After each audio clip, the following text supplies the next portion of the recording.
Alright, what's going on, guys? I'm back with another video, and in today's video we're going to implement this function using only two input muxes and inverters, right? And we're going to use the minimum number of muxes. A fairly simple question, so let's just get right into it. So whenever we have a question like this, we have to first see how many letters there are. So we have A, right? So if we don't include the bar values, if we just look at it literally, we have A, then we have a B, we have a C, then we have a D. So we have 4 letters, right? So the way we calculate the layers of mux, right? So if we have to calculate the layers, right? The layers is equal to number of letters minus 1. So that means we're going to have, if we have 4 letters, that means we're going to have 3 layers of mux. So 3 layers of mux are needed for this to be completed, right? So we need 3 layers of mux. Okay, so knowing that, let's get into designing what it's gonna look like, right? So when we design it, we're gonna start off with a mux at the top. And this mux is gonna represent our A. So we're gonna have a 2 input mux over here.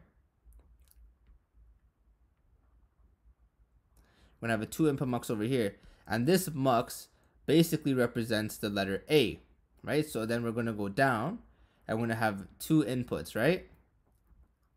And these 2 inputs are gonna be A and then A bar.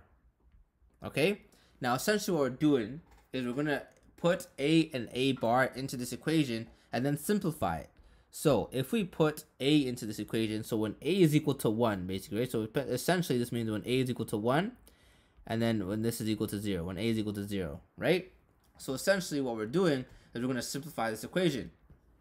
So when A is equal to 1, in this first term, we know that A is equal to 1, so A bar is the opposite, so we're going to get a 0. So we know this first whole term gets canceled out if A is equal to 1, right? And then for the second part, inside this bracket, if A is equal to 1, we get B bar D plus 0 D bar, right?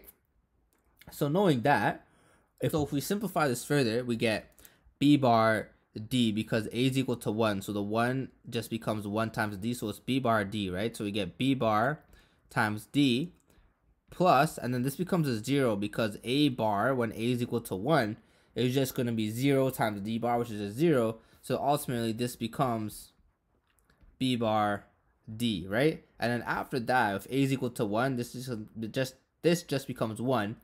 So it's 1 times B C bar D. So then we end up getting B bar D plus B C bar D. Now what we do with this equation is that we're then going to connect this one, A is equal to 1, right? I'm going to write the equation down over here. B bar D plus B C bar D. And we're going to leave that there for now. Now we're going to do the next side when A is equal to 0. Now when A bar is equal to 0, what happens? So basically when A is equal to 0, we get A is equal to 1 here. So then we get 1, right? Because this 0 becomes a 1. So we're going to put 1 BC, right? So we're going to get 1 BC. So 1 times BC just equal to BC. So we're going to get BC plus, then if we look inside this bracket where the A's are, if A is equal to 0, we get 0 under this term. So this term cancels out. This term becomes a 1, right? So then we end up getting B bar D bar because it's 1 times D bar, and then the B bar multiplies in to become B bar D bar. And then if A is equal to 0, this whole term cancels out. So then this is all we're left with, right? So then if we put this across over here, if we put this across over here, we then get an equation, and this equation becomes BC plus B bar a D bar, right? And now what we're gonna do is then we're gonna go down further and make another mux.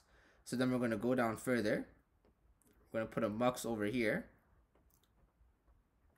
right? And we're gonna go down here and we're gonna put a mux over here. And now this line, if we did A first, in this line we're going to do B, right? So we're going to do when B is equal to 1, when b is equal to 0. Then we're going to do b is equal to 1 here, and when b is equal to 0 over here, right? And now we're going to do the same steps that we did before. So if we do this, let's see what we get. We're going to put 2 input muxes over here, right? So we have 2 inputs. Now, if we go down further, let's see what we get to simplify this equation.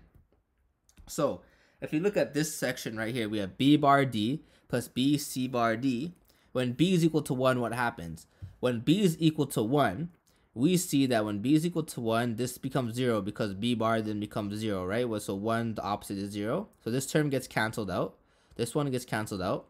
Then when b is equal to 1, it becomes 1 times c bar d. So all we get over here is just c bar d, right? So that's what we get when b is equal to 1. When b is equal to 0, we get this to the 0 becomes the opposite. So this becomes 1. So we get d, right?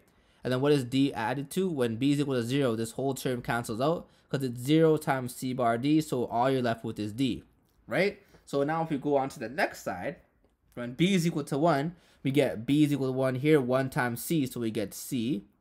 And then the b bar becomes 0, which is the opposite of 1. So that's all we're left with is c, right? And for the next part, we have b is equal to 0. When b is equal to 0, what we have is 0 times c, which is 0. So the whole term cancels out. And then the 0 becomes a 1 because of the b bar. So the b bar results in a 1, then becomes a 1 times d bar. And this just results in d bar, right? So then that is our mux. So now we have 2 layers done. So this necessarily is our first layer. This is our second layer. And now we have to make our third layer. So if we go down even further, we're going to have a mux over here. And we're going to go down and have a mux over here. We're going to go down, have a mux over here. And we're going to go down, have a mux over here. And now if we have a over here and b over here, if we go a, b, c, then this is going to be our c tier, right? So this is our third and final layer.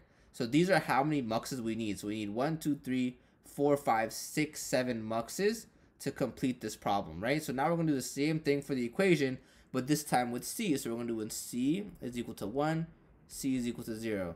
C is equal to 1, c is equal to 0. C is equal to 1, 0. C is equal to 1, c is equal to 0. And we're going to have 2 inputs over here, right? So now let's see what happens to our equation when we go down a bit further. So when c is equal to 1 in this equation, let's see what we get.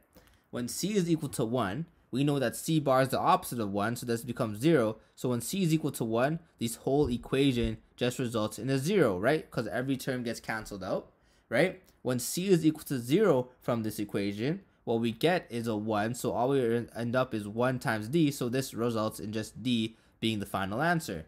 Now, if we go down a bit further, right, and we go to the right side, we see we just have d. So when c is equal to 1, nothing really happens. It just results in d, right? Because there's no c available in the equation. And when c is equal to 0, nothing happens because all we have is a d that is present under this. So there's no c available to cause any changes. So when c is equal to 0, we also just result in a d, right? Now, going more to the right side, when c is equal to 1, when it's just c, right, it just becomes what that value is, right? So when c is equal to 1, the answer results in 1. Right? When c is equal to 1, the answer is 1. When c is equal to 0, the answer is 0, right? Because that's all c is. So that's our final answer for that part of the circuit.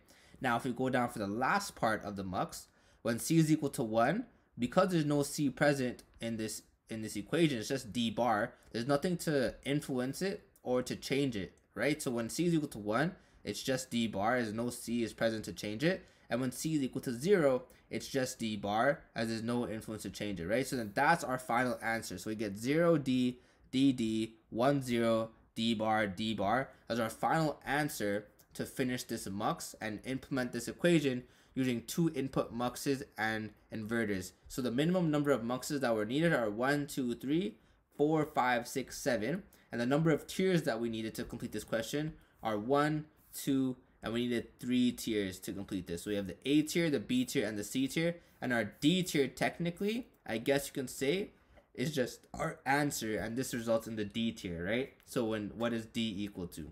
Right? So then that's how we answer this question and implement it using only 2 input muxes and inverters. This is an excellent midterm or exam question that your professors could use in electrical circuit analysis classes, right? As it's a great way to test your knowledge on how to simplify these equations with the variables. All right, so if you guys enjoyed this video and understood, please make sure to like, comment, share, and subscribe. If you guys have any questions or concerns, please comment down below or email me at sharonacademy@gmail.com.